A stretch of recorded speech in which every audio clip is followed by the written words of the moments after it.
Yeah. So Shiva, what's happening here tonight? What are you guys doing? Well, we have an emergency city council meeting so that we can approve extensions to the union contracts before this law potentially passes. I'm hoping it won't. And we decided to do a march on our way to our city council meeting with all our city union employees.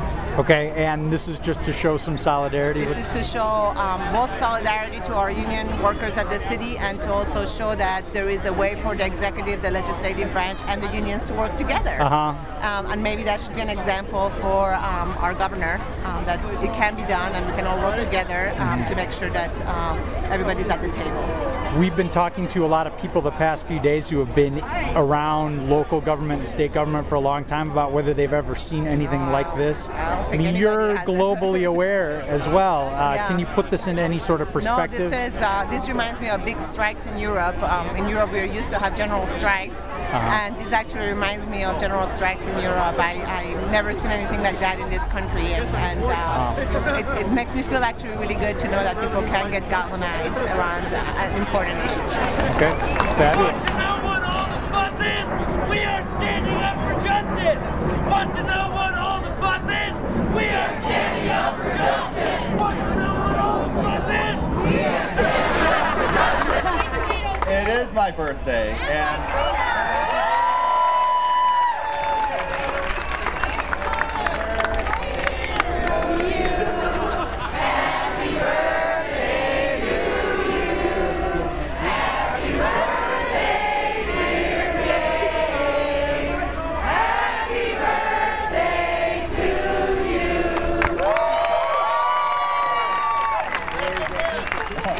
make a wish. All right, I'll make a wish. Walker's still governor. Doc.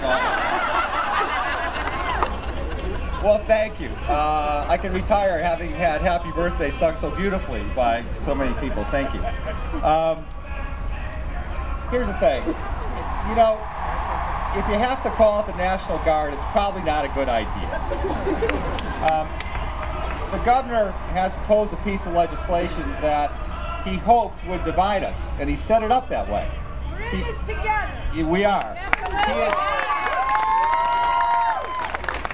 He had hoped that he could split firefighters and police officers from other unionized employees. He had hoped he could split non-represented employees from unionized employees. He had hoped he could split management from labor, and I don't think that's going to happen. What's our answer to that? I thought that might be our answer to that. And the funny thing is, it's not just Madison that's giving that answer to that. I'm not aware of another municipality or another school district in this state that is saying that this is a good idea. Labor and management are together on this one.